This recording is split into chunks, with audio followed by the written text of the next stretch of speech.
নমস্কার, আমি মৌমিতা। আপনারা দেখছেন বি বাংলা টিভি নিউজের পডকাস্ট। বি বাংলা টিভি নিউজের পক্ষ থেকে তার সকল শ্রোতাদের জানাই জন্মাষ্টমীর শুভেচ্ছা ও অভিনন্দন। দিনটি সকলের জন্য সুখ সমৃদ্ধি সম্ভাবনা বয়ে আনে। জন্মাষ্টমী হল ভগবান শ্রীকৃষ্ণের শুভ জন্মতিথি।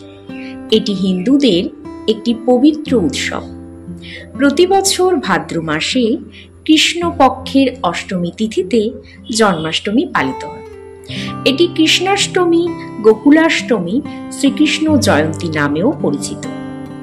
দুষ্টের দমন ও সৃষ্টের পালনের উদ্দেশ্যে বিষ্ণুর অবতার রূপে মর্তে কৃষ্ণের আগমন ঘটে।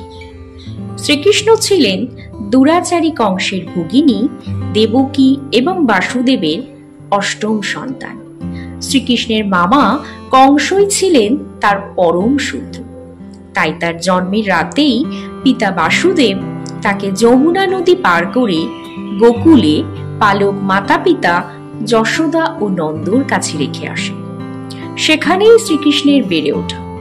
বাল্য শ্রীকৃষ্ণ মর্তবাসীর কাছে গোপাল রূপেই পূজিত হন। তাই জন্মাষ্টমীতে হিন্দুরা ঘরে ঘরে গোপাল আরাধনায় মেতে ওঠেন।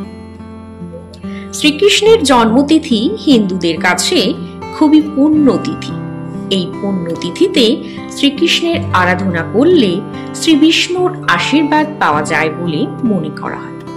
এবছর জন্মাষ্টমী পালিত হবে ইংরেজি 26শে আগস্ট, বাংলার 9ই ভাদ্র সোমবার। জন্মাষ্টমীর দিন ভগবান শ্রীকৃষ্ণের জন্য উপবাস পালন করা হয় এবং রাতে শ্রীকৃষ্ণের পুজো করা হয়।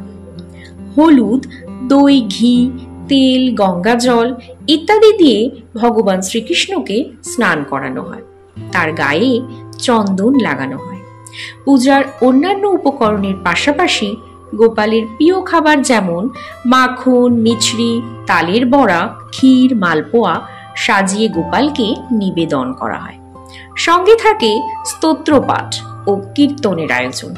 পাশাপাশি শ্রীমদ্ ভগবদ গীতাও পাঠ করা হয়। সমস্ত মন্দির প্রাঙ্গণ জন্মাষ্টমী উপলক্ষে সুসজ্জিতভাবে সাজিয়ে তোলা হয়। এই দিনটি বৃন্দাবন, মথুরাতেও মহা সমারোহে উদযাপিত হয়।